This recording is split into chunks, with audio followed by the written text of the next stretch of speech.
Welcome back to the Quantum Guide Show.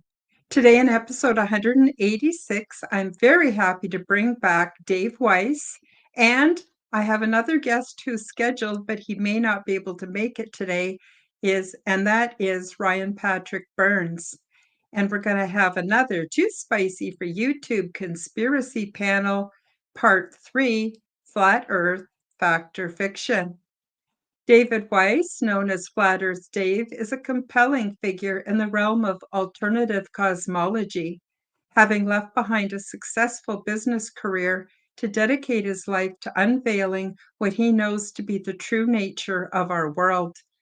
As the host of the Flat Earth podcast and creator of the Flat Earth Sun, Moon, and Zodiac Clock app, David has become one of the most vocal and influential advocates for flat Earth, challenging the conventional globe model with a blend of historical analysis, scientific inquiry, and personal experimentation.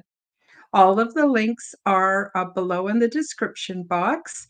Thank you for subscribing. Leave me a comment and please do smash that like button. Dave, so glad to have you back. Oh, there's Ryan. He did make it after all. Nice to see you, Ryan. And hello, Dave. Nice to have you both back on the Quantum Guide Show. How are you doing today? I'm doing great. Thanks. Thanks for having me. Hey, Ryan. Hey, Dave. How's it going? I'm told never meet your heroes, so I'm a little worried about today's podcast, but I think it'll be okay. I'm going to reject that. That's fine, but thank you. Ryan, so I take it you're not a globe earther. Well, I definitely know it's not round. Okay, that's all. That's all that matters. Like to say that it's definitely something. We know that what it's not. We all agree it's not a globe flying through an infinite space vacuum. So we're all on the same team. Yep.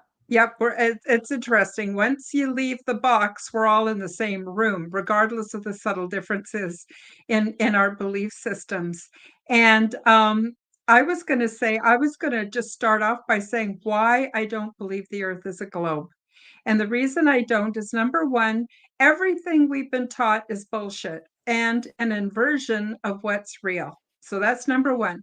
Number two, there are no pictures of Earth from outer space.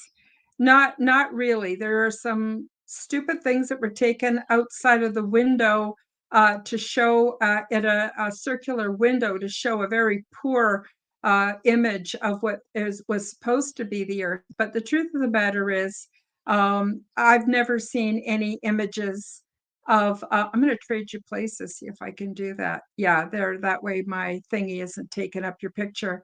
And so, I just, and then of course, NASA is such a joke. It is such poor quality, the crap they dish out and tell us it's real. So just on those three things alone, I know they're lying. I know it can't possibly be real.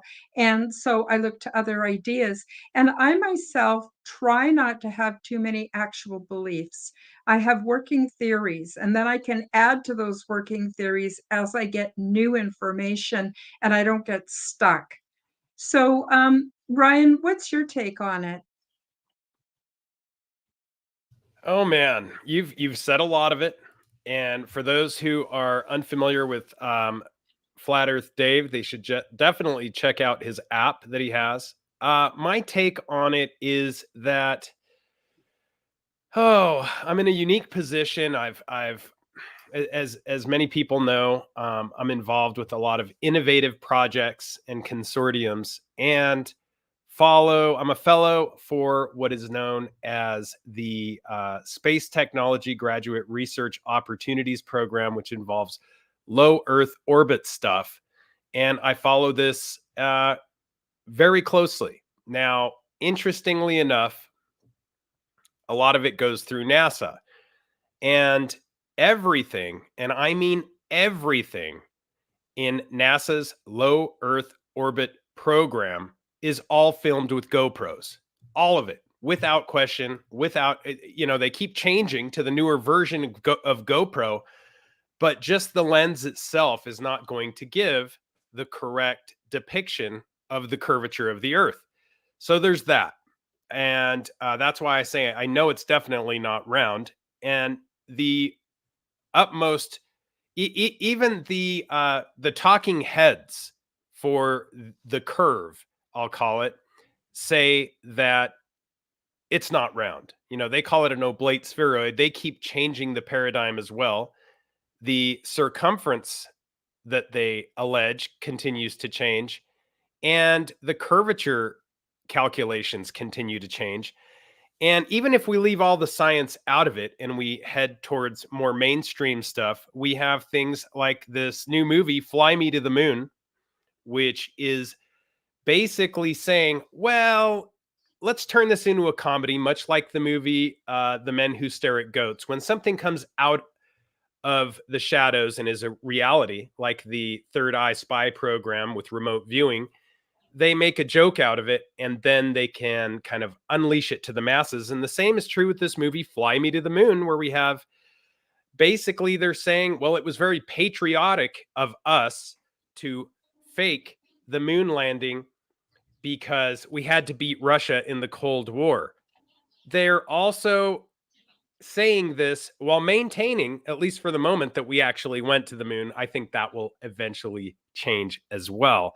But they're slowly but surely changing the paradigm so it's more palatable for the masses to take in. You know the movie. What's the movie with Matthew McConaughey, where he goes, where he leaves his kids? They're having blight on Earth. Inception, is it? Not Inception. Where he goes to another world and time goes by faster. And you remember the movie I'm talking about? Yep, I know the movie, but I can't think of the name. It's not Inception. Owen Benjamin was just talking about it the other day. He did a breakdown of it, and it was very interesting. Interstellar? Was it Interstellar? Yeah, Interstellar, yeah. Interstellar. And in that, there's a scene where the directors of the town or whatever, the government, what's ever left of the government, they're saying, well, they changed the school books that they no longer teach the moon landing was real. Yeah. And they just said it like as a matter of fact, well, we no longer are going with that story. We've changed the story, and they're really normalizing it. It's like it's become a normal thing. To go there, you know, even Joe Rogan, he used to be the poster boy of "There's no way we went to the moon." That's his famous quote. And then he had Neil deGrasse Tyson on after a long vacation, and Joe wore an orange astronaut suit during that episode, I believe. And then he's like, "Oh yeah, we definitely went to the moon. Definitely went to the moon." 8 years later, however long it's been, he's now flipped back again. He's now, hey, maybe we didn't go. Maybe it's BS because they're literally normalizing it. They're tiring your brain. They're confusing you. It's the same thing they do with false flags and hoax shooting events where it's, oh, there was this guy. Oh, no, it was this guy. Oh, there was 4 shooters. Oh, there was 2 shooters. Oh, Jeff Ballman had his leg blow off. It was played by this actor. No, it was played by this actor. No, it was like there's 3 different guys that played Jeff Ballman in the Boston bombing. So what that does is it tires out your brain. It makes you just give up trying to figure things out, and it just makes you not care. It's called mental. I don't know what it's called. Mental laziness or kind of fatigue. Mental fatigue. That's it. And so I think that's what they're doing. And you know, I would love to believe that Joe Rogan is actually coming to the truth right now, but nobody's making $100 million contract and, you know, not compromised in a way. You know. Now, for those that are watching and listening who are not really familiar with all the evidence, do you want to take a minute, Dave, and just talk about your app and where people can go to do their homework, to do the research, to get an understanding of the basics, because we're not necessarily going to cover the basics today. Yeah, I mean, the basics are, you know, there's couple different types of globies, we'll call them. There's the anti-flat earthers that are out here to deceive. Now, whether they're paid or possessed, it's the same thing. They're whatever is influencing them to lie outright. They're just doing that. Then there's the super educated, which means highly indoctrinated people that are awesome at memorizing the nonsense. If I wrote the book of bullshit and I gave it to you, Ryan, right?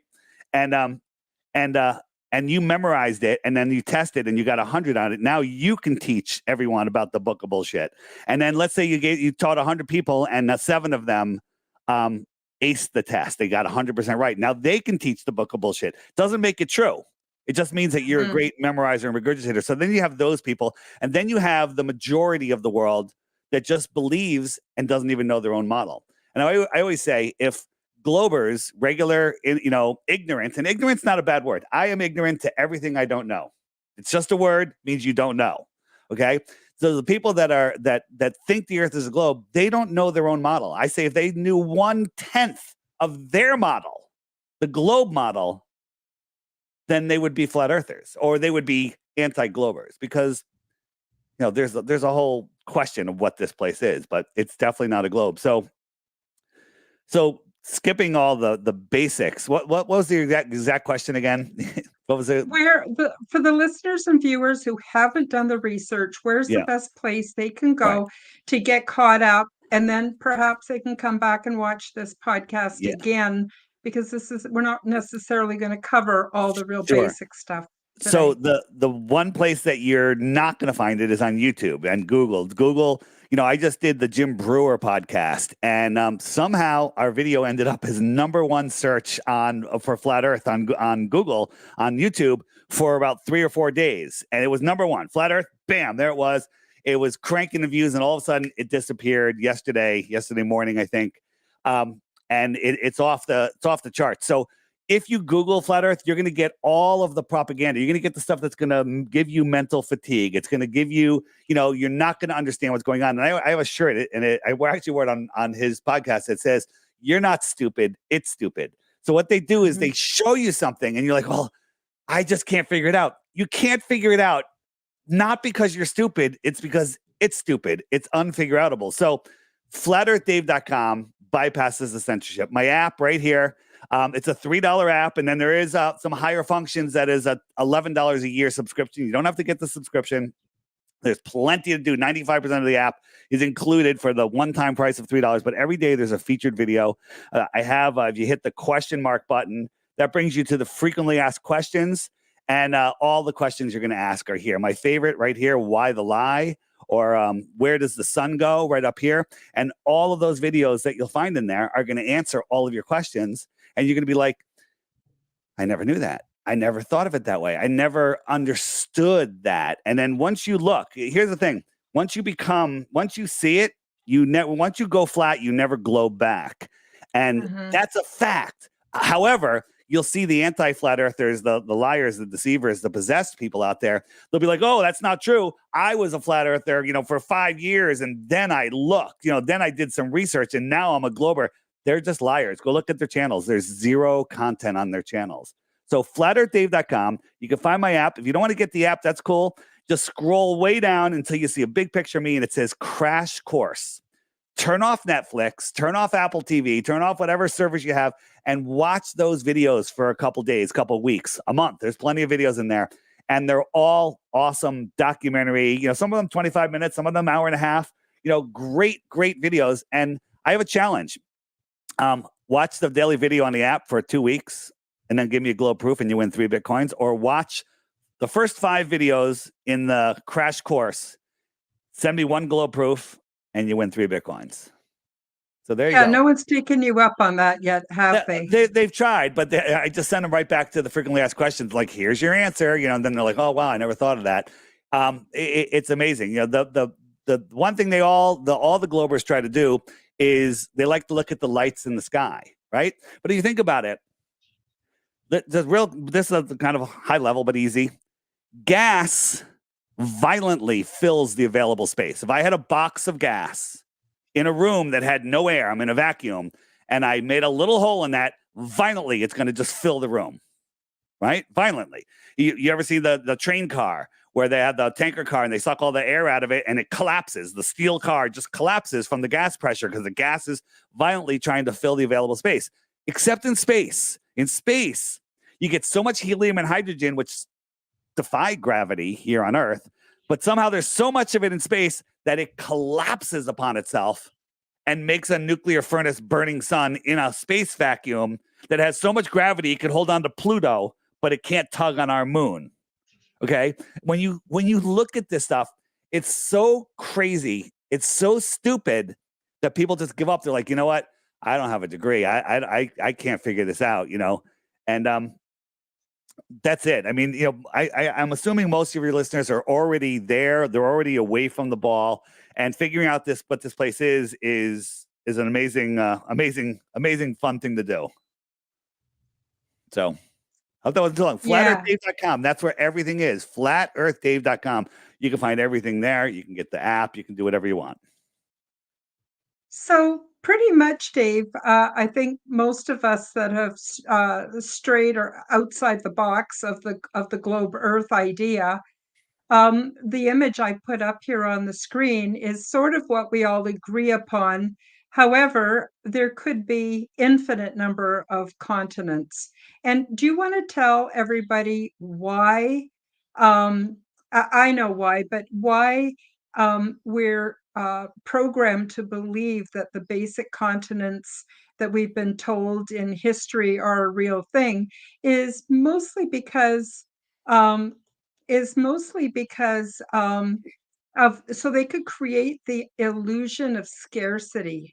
Do you want to tell everybody a little bit about that, and what does that achieve, that scarcity, Yeah. besides the fact that it makes us feel not special and Well, that's one thing that insignificant? Globers love doing. You know, you get the trolls will follow me to your channel. They'll all leave comments. They'll never leave a globe proof. And if you go look at their channels, there'll be empty channels. But they say, "Oh, you flat earthers, you just want to feel special." You know what?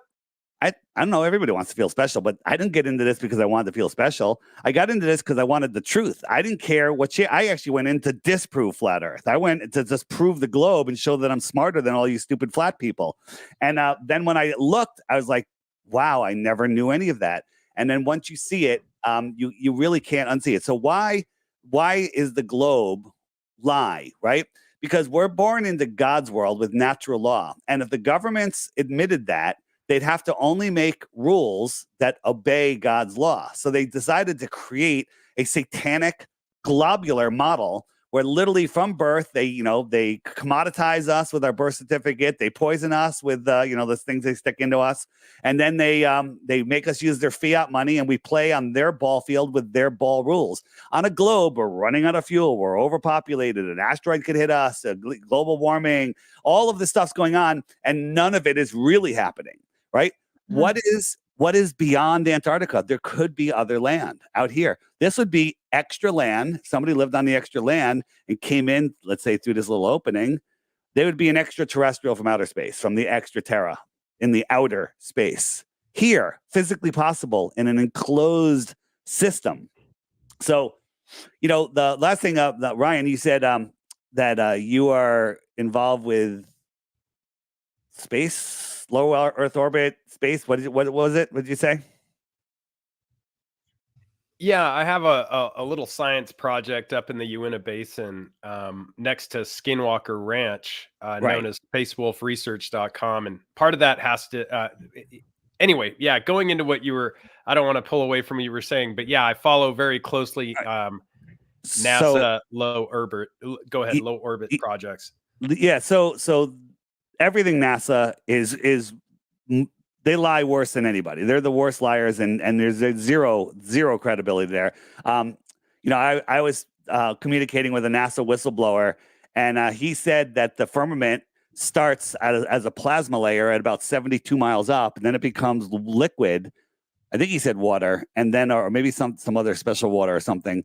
And then he said it becomes solid, and that NASA has the ability to go up there and explore, but they're expressly forbidden. When I asked him by who, he never answered me. So that's interesting in itself. But what I say is all of those people that like not Stephen Greer. I think he's pretty much a deceiver. But who's the guy? The other big UFO guy. He's on every show. It'll come to me. But these guys, their work with extraterrestrials, with abductions, with experiences, with people traveling to other worlds, it makes sense on a flat Earth. Their stories become more credible on a flat Earth versus an impossible heliocentric space vacuum system. I mean, we're a ball. Then there's a burning ball of gas 93 million miles away that has enough gravity to hold everything together, ignoring the three-body problem. right? And everything just works perfectly like a clock and never changes. And none of the stars ever cross each other's path due to parallax, which would happen every hour of every day for all of history, but it never happens, right? So the closest star to us is 25 trillion miles away. 25 trillion miles. Oh, that doesn't sound that bad. We're 75 trillion in debt. That's not that far, right? 25 trillion miles. You can't fathom what that is. I don't know if you watch my stuff, but I got a question for you. If you do, you might know the answer. You said you're a fan. You probably know. You probably know what I'm going to ask. How long is 1 trillion seconds? Do you know? I think over 3,000 hours. Okay, over 3,000 hours. Ryan, you want to take the over or the under on that?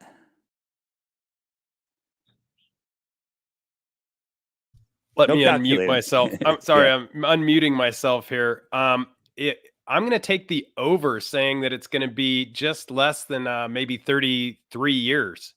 Okay, very, very close. 31,000 years. Okay, both of you. 1 trillion seconds. So why am I talking about seconds? I just want to show you how big a trillion is. If we're in a rocket ship that's going 1 mile per second, and we're going to travel to the closest star. No one's ever gone 1 mile per second. It's really fast.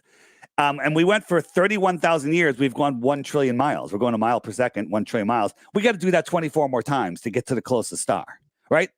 31,000 years. We got to do that 24 more times. But Elon's a good buddy of mine. He's going to give me a rocket, goes 100,000 miles an hour. Pretty cool, right? It's only going to take us 28,000 years to get to the closest star. And when we get there, we go, oh man, there's no one on these planets. Let's go to the next star, which is 50 times farther.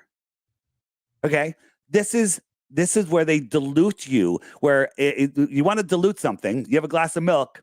If I poured it into a gallon container of iced tea, it's kind of a mess. But if I poured it into a swimming pool, you're probably not going to notice it. If I poured it into the ocean, it's gone. Well, the infinite expanding space is bigger than all of the oceans in the world by quadrillions and trillions and sextillions, whatever. It's just a way to dilute your mind, to dilute creation. It's a way to literally give you that mental fatigue where you're like, I can't figure this out. The universe is expanding at I think it's 1 billion miles an hour or a minute or a second or a day. It doesn't matter. It's expanding into nothingness at a rate that your human mind can't even comprehend. But in reality, we're at the center of creation. There may or may not be more land beyond Antarctica. We certainly don't need to go beyond where we're allowed to go by our controllers to prove the Earth is level, stationary, non-rotating, non-moving, and the stars above us are fixed in their position and spinning above us. We do not need to, but I think there's more land. I think we live in a place like this. Like we live in the center here. This is our pond. And then these are other pieces of the plane, little ponds. Those are planets, pieces of the plane. And that's right here. So these could be all of the other planets they're talking about. These are other civilizations. And then you guys, you've seen my thing on, we were tracking some ships and we found a ship that was like 700, 800 miles inside of the shoreline of Antarctica. How does an 850 meter ship get inside of Antarctica? And then when we look, we're like, wait a minute. If the Earth was flat like we thought, they're actually going to the outer lands. And maybe that's where we're getting our computer chips from, our tuna fish from. Maybe they're trading children. Who knows what's going on? Weapons, technology. So for those of you who are interested in learning more about that, on Dave's website, there is the audio recording of the Iron Republic. So I've been listening to it. It's really long, like 5 hours or something, but I've gotten probably 3/4 of the way through it. And that guy came back and he talked about, which is one of these lands outside of the known world that we're taught about. And the technology just blew me away. The technology that he talks about. I really recommend people go listen to it because he'd be hard pressed to make that stuff up, right, Dave? Yeah, absolutely. On the app, you can just go to the video search, which is the magnifying glass, and just search in Iron Republic, and you'll get you can find it there easily. Because it's being hidden when you try to find it online. And in the app, there's a book section and there's a there's a more land section. And there's some great books there. There's a new kids book and kids book for adults, because I'm reading it. It's awesome. It's called Happus. And my friend Rich and a couple other people wrote it. And it's about it's an interesting twist. It's kids that live in the outer lands, and they heard about how crazy it was on the inner lands, and they came in here to have an experience and see why we all believe that we live on a spinning ball. And it's really it's a great book to read to your kids, get their minds thinking. I love it, and it's high quality book. It's expensive, but it's a great, really good book to read to your kids. If you have little kids, it's good for them, and it's also, I love it. So there's a lot of books, and then in there is the Iron Republic again, and all sorts of other awesome books. The Smoky God is another one. But here's the thing about the Iron Republic. It was about a politician, really short, in the 1800s that got tired of nonsense here, and he got a ship, went to Antarctica. He ended up going through a little opening, and then they were lost at sea, and then they found a place, and he ended up living there, got married. I think his wife died, and he ends up coming back to Florida and tells the story about technology, different governments, everything, whether it's true or not. And it rings true to me, but whether it's true or not, in the 1800s, they were talking about more land beyond Antarctica, right? Everyone's like, oh, we've known the Earth is a globe for 2,000 years. That's baloney. That's not true. They were teaching flat Earth up to the 1950s here, right?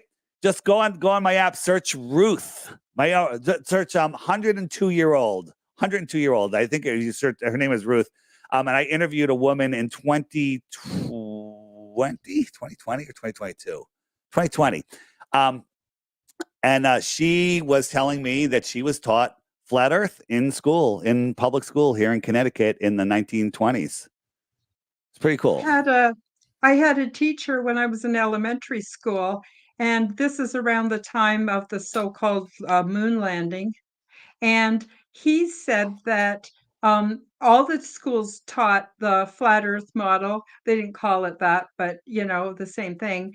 And then when he started saying that one day people were going to go to the moon in rocket ships, he got fired from being a teacher.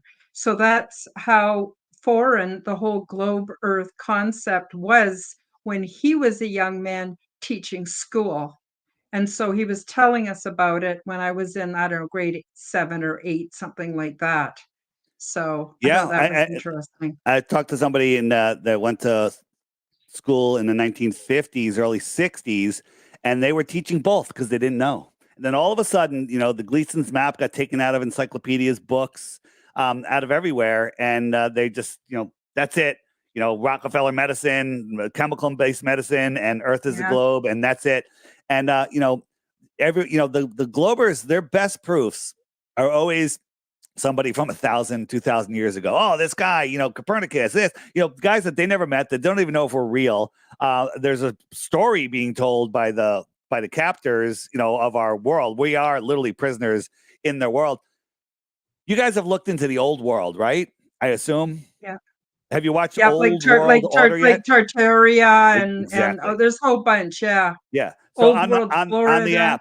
On the app, I have a Griffin button, which is the old world, and there's great stuff here. But one of the great movies by Sean Hibbler, who did Level, The Next Level, and Level with Me, a trilogy that anyone new to Flat Earth needs to watch. He did Old World Order, and it's basically an intro for people that have no idea that all of your history is a lie. All of it, every bit of it, it's 100% a lie. And there's some other great guys in here. We got Jake. I'm the Probable Dreamer he's on Instagram. Yeah, he's awesome there. You got John Levy, but my favorite is My Lunch Break. These two red ones up here. You got to start watching those. This guy is breaking down everything. It's the stories are incredible, and he's not making conclusions. He's like, look at this. This is what they're telling us. And you're like, that's stupid. That's impossible. And he's letting you make up your own mind on what the real story is, but we know what the real story isn't, and it isn't what they're telling us. So that's another thing. when you discover flat Earth, you're like, oh, that's it. That's the last time my mind's going to be blown that big. Not true. There's so many things on flat Earth that will blow your mind Yeah, even farther. And some people just have a hard time getting to flat Earth. So I say, start them out with old world order, because old yeah. world order, the old world will bring you right to flat Earth, whether you want to go or not. Yep, yep, I totally agree. So I just want to take a short break for a 2-minute promotion, then we'll come back. And then I want to get into, if the world isn't a globe, what might it be? I've got some ideas. I know Ryan's got some ideas. Dave, you got some ideas, and we don't have to agree, but it's just theories and ideas, because we're basically, I don't know, just trying to make sense of the information that isn't available. So we'll be right, we'll be right back. Hi guys, break time for a short message. YouTube will not monetize me, so if you enjoy my content and want to support my efforts, help me to cover my expenses by visiting my shop to buy yourself a beautiful orgone generator. Zendome's Orgonite are my unique brand, and they are ethically sourced, handmade, and double charged for maximum effect. They are only available through my website, www.karenholtonhealthcoach.com. Many people are finding comfort with Zendome's orgone generators, commonly called Orgonite. They are a simple compound which balance ambient energy by converting negative energy and EMF into positive healing energy, with many easily confirmed health benefits.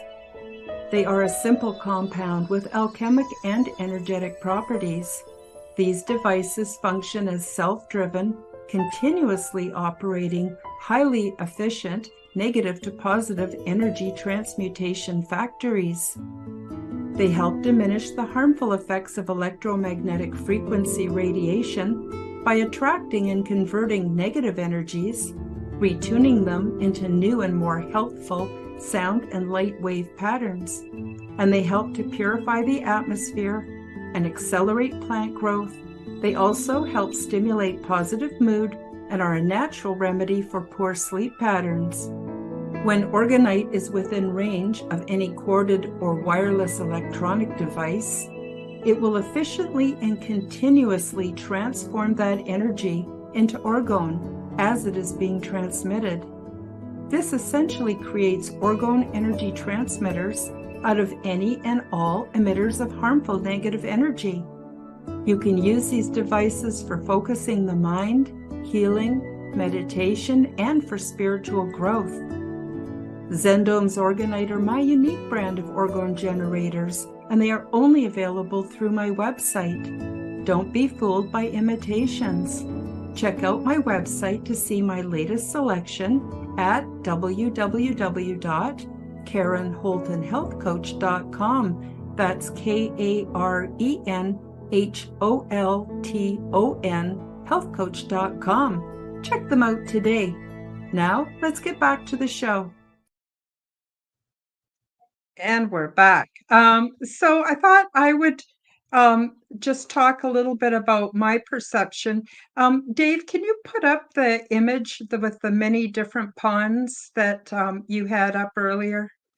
Sure. Because it really, okay, I'm not a great video game player, but I have played a game or two, and this has sort of helped to shape my idea, which is more along the lines of simulation theory. So if we don't live in a globe, we live in something else. To me, it makes a lot of sense that we're in some kind of a simulation. Now, when I've played video games, I'm often given maps similar to this, where I can go into different lands, but there's always a barrier. I can only go so far, and that's where the game ends, because it doesn't render, it's not programmed to render beyond that point.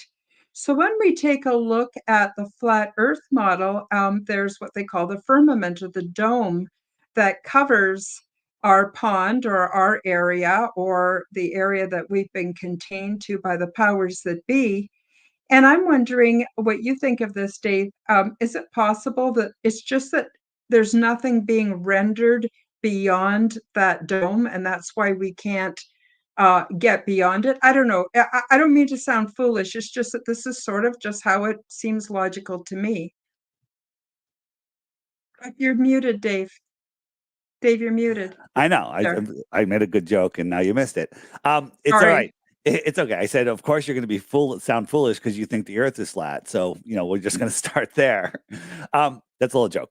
But so that idea. So have you guys seen the book? The guy that made that this map comes from. It comes from a book called "The Navigator Who Crossed the Ice Wall," right? And this guy's got a series of books out. They're awesome. And basically, it's literally the story of Star Wars, but here on Earth, where there's hostile lands and non-hostile lands, and there's the guardians or the custodians that allow passage through the outer spaces. And they say that only people that reach a certain vibration or a certain level of growth, of certain a certain level, can actually pass through these barriers and continue to the other levels. So looking at it as some sort of simulation game, we are stuck in here because of our minds, because they've literally fluoridated and poisoned our minds. So we're not expanding and we're stuck. We're stuck. We could be stuck here. But those that rise up and change their vibration and get to the next level, if you will, maybe those are the ones that can go farther. Maybe that's where all of these missing civilizations have gone. Maybe that's where the Mayans have gone, where these former civilizations, maybe they all expanded outwards. They all went outwards, we don't know. The sun maybe does, the Bostock saga says the sun started in the north, and that's where all the people started, right? So the sun's oscillating, going farther and farther out. And then all of a sudden, what if the sun just said, you know what? I'm not going to go back to Cancer this year. I'm going to go right past Capricorn, and I'm going to go out, and I'm going to start circling somewhere else. Well, everybody would follow it. And so it went from here to these outer lands here. Right. And so they all moved out there. This would become cold again until another savior, the sun, showed up again and started melting out that land. So those are different levels, different, people that have gone to different levels. So you could relate that to some sort of simulation, because this place is literally like a computer board. Have you seen what was it? The fittest flat earther. I don't know if you follow him. He's on TikTok. He was just showing these stadiums and how stadiums are energy harvesters. And he was showing the view of a stadium from the sky and the city that it's in. And then he showed a computer motherboard, and you couldn't tell which one was which. It was the same thing. It was the same setup, the buildings, the layouts, the everything. And again, the word simulation, I don't know if it's the right word. It very well might be, but I'm with you. I don't think it is the right word, because it's real. What we're experiencing is real. But sure. even when you show that when you're looking out at the horizon over the ocean, you see that there's just this line of the horizon. And then if you use binoculars or a telescope, you can see there's actually ships and boats out there. But before you use the telescope, this is getting into quantum physics, your eye says there's nothing there. As far as you're concerned, there's nothing there. But as soon as you use a telescope or binoculars and you see them, then it's like it's being rendered in real time so that there is something there. So I don't know if it's possible that everything is all here all the time, or it's when it's observed that then it renders in more detail the closer we look. And that gets a bit into the double split experiments and all that kind of stuff. So that's sort of where I'm going when I say simulation. I think it's all real, but there's a whole lot more than we ever. When you say when you say things don't render, right? Yeah. There's different types of perspective, right? So this line to this line is whatever amount of distance this is, right? And the distance from this line to this line is much less, right? Maybe it's 1/30th. Maybe that from here to here looks to be 30 times farther. Unless it's farther away. Of course. So you're with me. So here's a shot from my beach, and from the shoreline to this line, which is pointing at this island. This island is just over a quarter of a mile away. But from here to that line, that's 25 miles to New York City.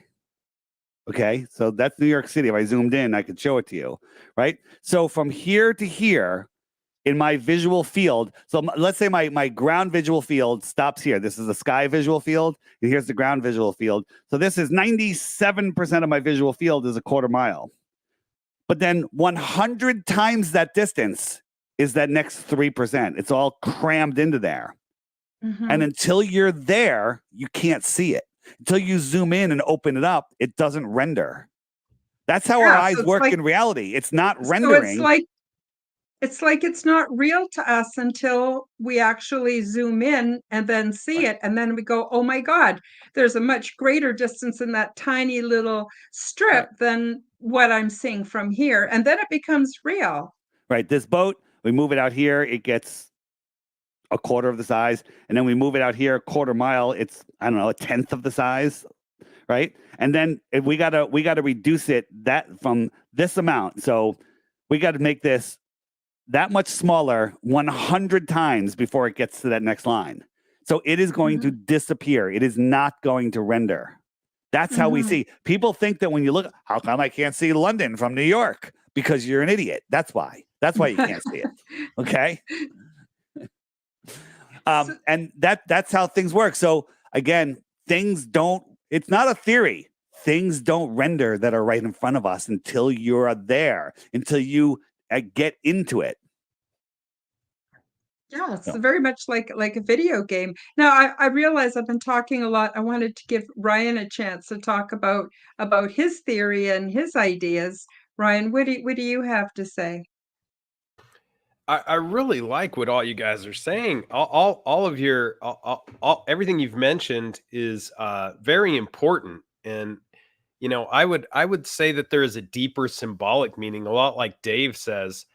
And earlier when he asked, a trillion seconds, I'd heard that before, and I knew it was just shy of 33.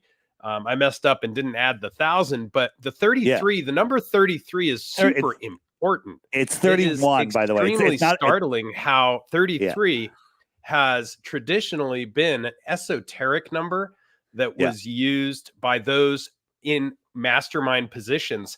So when it comes to space, when you ask yourself, why does SpaceX use 33 engines on their Raptor while NASA used 5? It's because NASA was using the 5 in the pentagram fashion, which is also esoteric, and ever since Jack Parsons.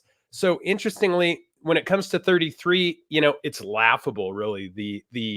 The deeper symbolic meaning. Of course, many of the astronauts were 33 honorary level 33 Masons, but then more importantly, you have like runway 33, the shuttle landing facility with a 33-degree northwest bearing, and you have, of course, the suggestion that you have to go 33 times the speed of sound to escape Earth's velocity.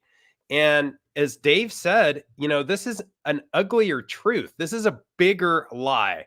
This is not about, there's something more. It's not a simulation, as you said. I think it's more of a simulacrum, in meaning that this is just one layer to a bigger onion.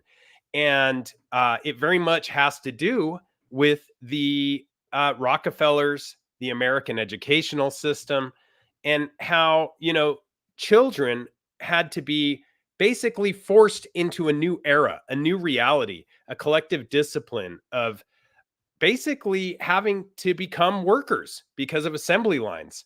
And they had to be regulated not by the cycle of the sun and the moon, but by a factory whistle and the clock.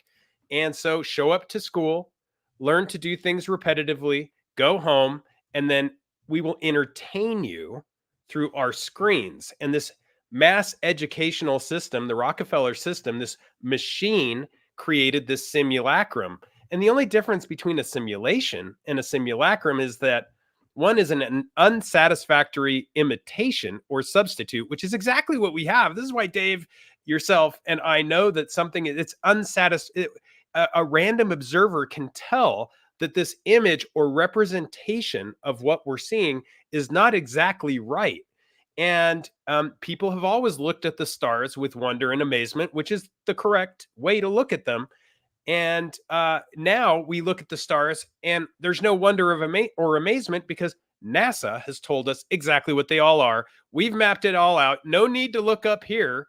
And I argue that, this whole new era of space exploration, they realize that they have to change the paradigm from NASA to something else, enter SpaceX, a new paradigm, a new narrative. And this has all been predictively programmed through Werner von Braun's 1952 book, Project Mars, where Elon would take us and take a colony, create a colony on Mars. I mean, how many people do you know with the name Elon? It's basically that example in the book. And of course, the example that's actually claiming he can take us to Mars. Interestingly, they have a bit of a loose cannon on their hands, which is going to play out very interestingly. But yeah, there is a lot bigger deal going on. And, interestingly, Space Force used to have a space plane called the X-33.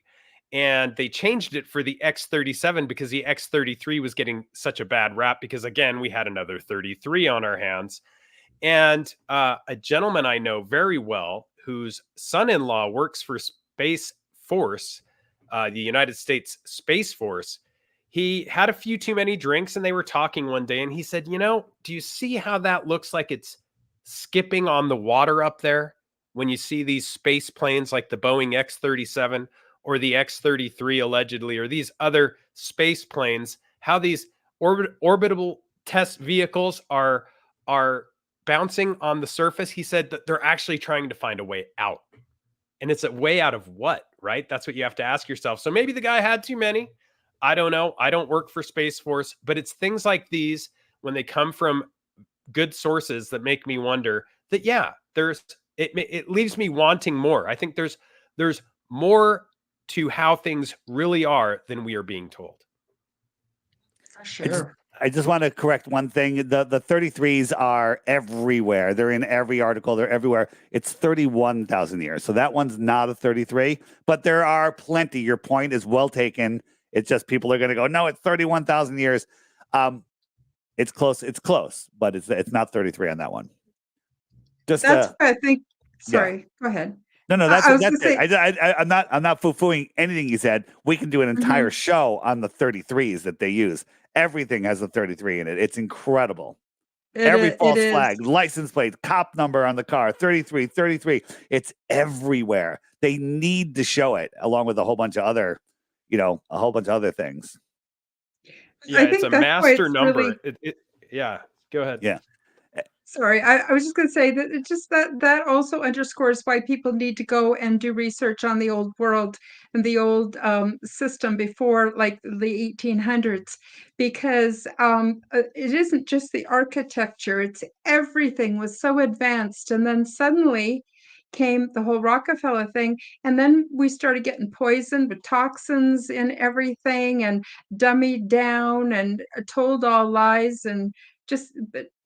I really encourage everyone to go and do research on the old world. So what were you going to... Sorry for interrupting, guys. I guess I didn't mean to get off. On my website, just start. If you're brand new to this, start with Old World Order. Go in the app, hit the Tataria button, the Old World button, the Griffin.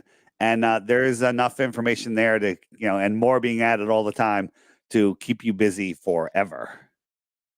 Forever. And you ever look at the Space Force logo? Flip it over. It's literally Baphomet, right to the star, everything. It's Baphomet. And it's so huge. The old world is like, that's what they're trying to erase. And I think Dave has kind of pointed this out. I love Sean Hibbler. He's been on my podcast various times. And what you realize is you don't have to go that far back, as Dave mentioned with Ruth. If you look that up on his website, you don't have to go that far back. In fact, everything prior to the 1920s, I think it was 1908, where they actually took the ether out of the elemental systems. Yep. And in everything after 1920 was like a new paradigm and this new Rockefeller educational system. And there's a reason why they had to take the belief that there was an ether or a magical component to our atmosphere. They removed that for a reason. People had a greater understanding of how things worked prior to 1920. The books before 1920 were written differently. The ugly truth is that everything was different. People would do everything differently. Everybody knew how to do things for themselves.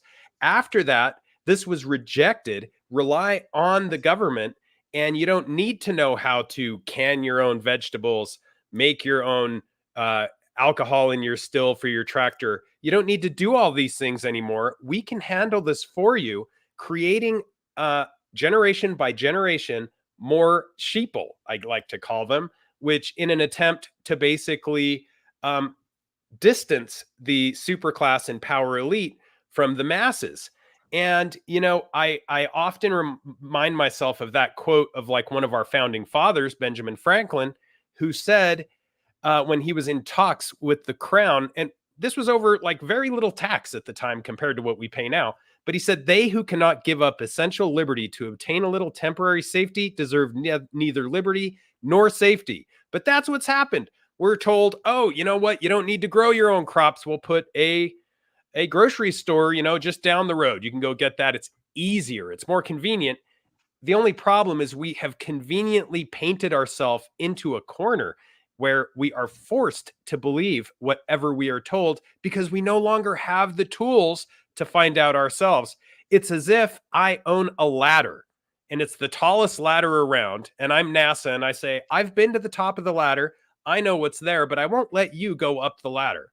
You are forced to believe what I tell you because you don't have a ladder, and good luck trying to get a ladder.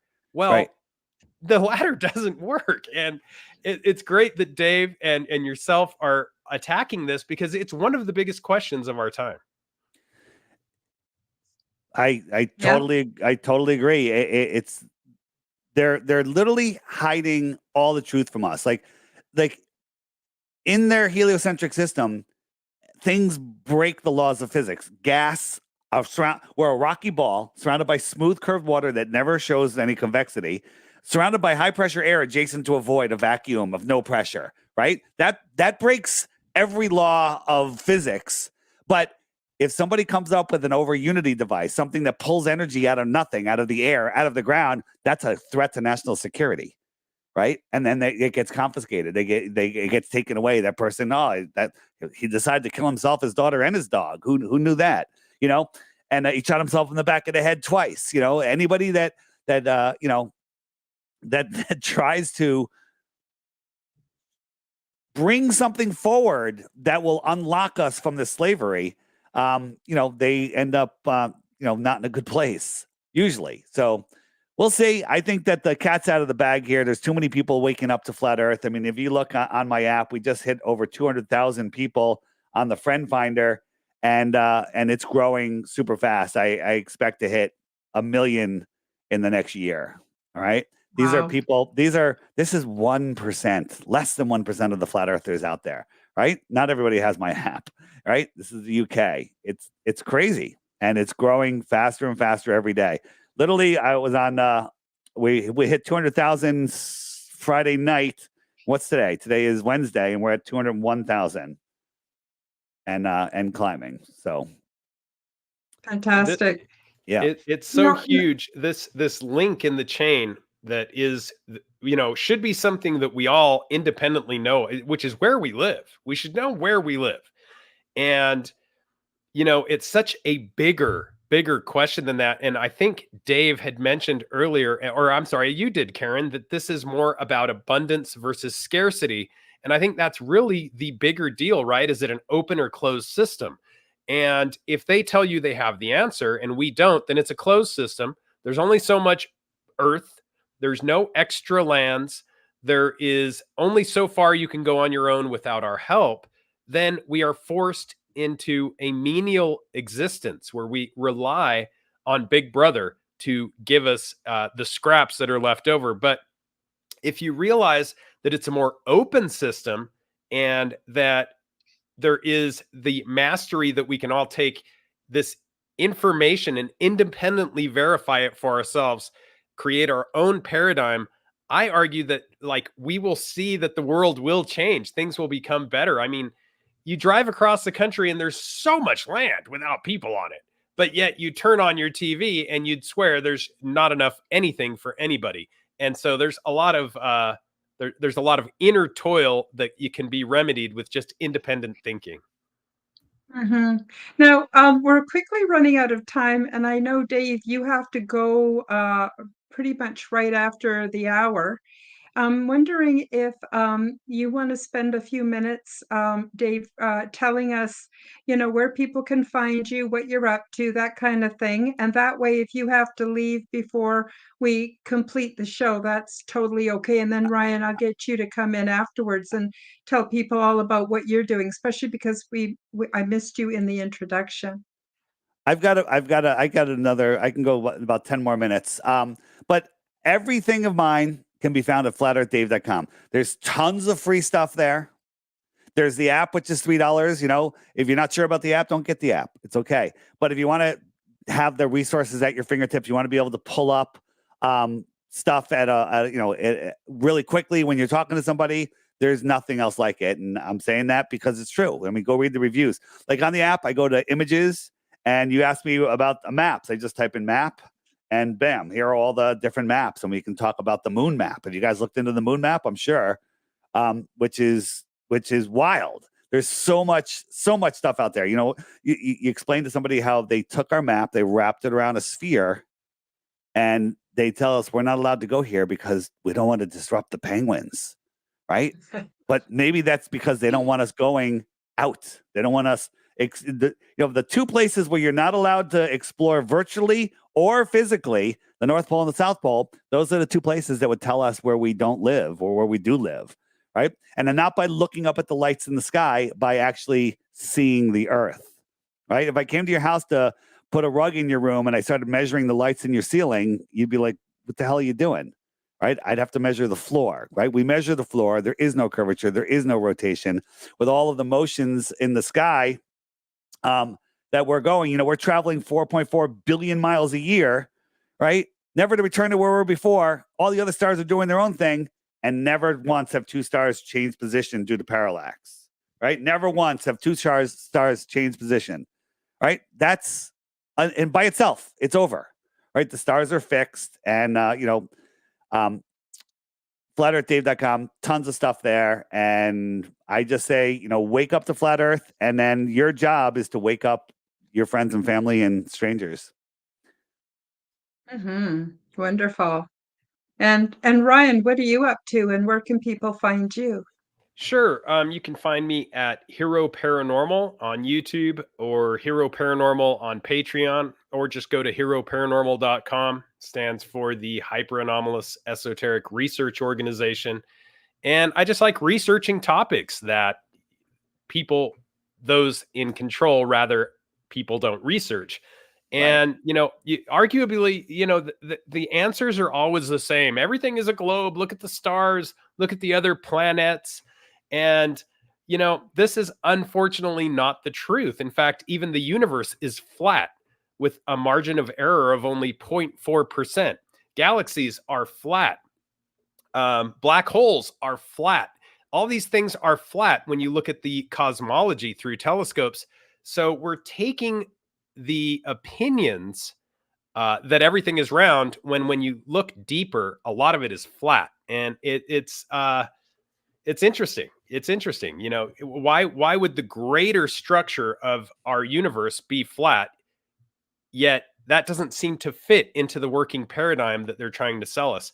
And I say they're trying to sell it to us because they are. I mean, that recent movie, which I'm glad they came out with, it was only a matter of time that NASA had to start covering its tracks. No offense against NASA. There's some great minds that come out of there, and I'm friends with some of them. But The reality is they have a larger topic than they're able to control. And this movie had to come out with is it Channing Tatum? Channing? Yeah. Anyway, he recently came out and said something ruthless against flat earthers. He was like, F flat earthers. Haven't you been in a plane? Haven't you seen the curve?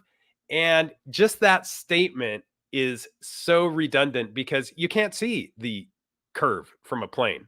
In fact, you can't see the curve from a lot of the places where traditionally people have held this as proof that the curve exists, because they'll say, oh, well, I was at this level and I could see the curve. Then you find out that the curve is actually not visible from that level, not even 33,000 feet. So yeah, They always, Mhm. they always backpedal. You know, they say you can see it from an airplane. We proved that you couldn't. They go, oh, you can see it from a big fighter, and you know, the MythBusters did that, but one of their cameras wasn't a fisheye. We're like, look, what about this camera? And then Neil deGrasse Tyson comes out. He goes, well, you have to go up as high as 120,000 feet. You know, with the Red Bull, and then we showed that the Red Bull showing that half the Earth is Arizona, or no, you know, I think it was Arizona, and so none of that works. And they just constantly move the goalposts. The reason you can't see the curvature is because it's not curved. I mean, you ever think about that? I mean, if something doesn't curve, then it's what, right? And when you show actual evidence, I want to show you one thing before I go. This Sure. might people ask me what's your favorite proof, and I think I found it. I think I literally found my favorite proof of all. So right now, people say, well, how does the sun light up exactly half of the Earth? When it's because the sun is, as it goes out, the light wraps around. Because we're right near the equinox right now, it's a kind of the sun is making a circle, and then it's also wrapping around. So we're getting this equal day and night. But if we jump forward, we go to where are we now? We're in September, October, November, December. So in December, when the sun's way out there, it really wraps around and you have this wider area of light. Now, on a ball, I don't care how it's twisted, tilted, spinning, the sun can only light up exactly half of the ball all the time. It can only light up half the ball all the time. People go, well, that's because this map is distorted. That's why it looks different. Okay, cool. I like that. We're going to go with that. But 6 months later, 2, 3, 4, 5, 6, the sun comes all the way in. It's not wrapping as much, and you kind of more have a round.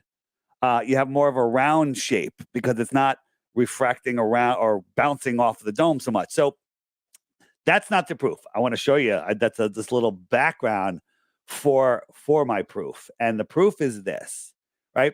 So we have the Gleason's map. This is the best map that we have. Whoops, let me get that out. And all right, and this is from the Weather Channel, and they're like, on this day, the sun is the 70% of the Earth. I think it was 72 or 73% of the Earth is in light. Can't have that on a globe. How can 73% of the Earth be lit up by a single source light? Get a basketball, go in a pitch black room, have a light on the far side of the room, that's the sun, spin, twist, tilt the basketball. It's always exactly 50% lit. So let's look at that on a map, right? So this is from day, what's it called? Day, night, time and date. This is showing at this date, August 13th. California is just about to get dark. South America is completely in the light. Everything's in the light except Australia and these islands over here. Okay, so this is the only thing that's not lit right now. Right? This is a real world observation of the lighting pattern. So let's take a look. So we have the Gleason's map, and the sun was right there. We're going to put the sun right where they said the sun was. And we're going to lift it up and see, can it make that pattern? So we lift it up, and look, South America, California, everything except Australia and these islands are in the dark. Hey, that works on a flat Earth map. Let's take a look on a globe. So we got the globe here. So here's Australia. We'll put Australia right in the dark. So Australia and those islands are now in the dark. And we walk around to the other side. We have a single source light. And look, South America is in the dark. America's in the dark. it doesn't work. So let's reorient the globe. We're going to put South America right where they said it was, and we have it tilted correctly to the sun, right? So South America is in the light, California is just getting dusk, and we go back over to the other side, and all of Russia is in the dark. It's like there's too much. All of this, we're going to show you. All of that should be in the light. It should be like that, but it doesn't work on a globe, right? It doesn't work on a globe. This is the lighting pattern. This is redoable on our map, and it matches reality. One of them matches reality, and the other one doesn't work at all. What is the global excuse of that other than you're an idiot? Get out of your mother's basement. That's all they have. They got nothing. They have nothing. Yeah. They have nothing. So Yeah. Observable, testable reality versus impossible on the globe. The only thing they could say is the globe is wrong. The continents aren't in the right place on the globe. Okay, let's have that discussion. All right. Everything's a lie on the globe. So there you go. Yeah, wonderful. Wonderful. Well, it's been great having you, Dave, and having you, Ryan, on the Quantum Guide Show. Thank you so much for coming today. Hope to have you back one day soon. Just going to quickly check the chat, see if we missed anything. And the Name of Caution has posted quite a bit, but we just haven't had the time to go into his discussion. But for those of you who want to check out what he has to say, you can check out the live chat. So I want to thank you both very much, and I want to thank the listeners and the viewers, whether you're watching it live or the replay. Thank you so much for being here, and we'll see you all next week on the Quantum Guide Show. Bye-bye, everybody. Thanks. Thank you for joining me for the Quantum Guide Show. Become the change that you wish to see in the world. Subscribe to my YouTube and other channels at Karen Holton TV. Click the like button, leave me a comment, and share this podcast with your friends. Check out my website at www.KarenHoltonHealthCoach.com to see my free resources and amazing products and services. All the links will be in the description below. As part of the Forbidden Knowledge Network, you will find the Quantum Guide Show with Karen Holton and also the Aliens and Angels podcast on all audio platforms. Until next time, keep up the good work.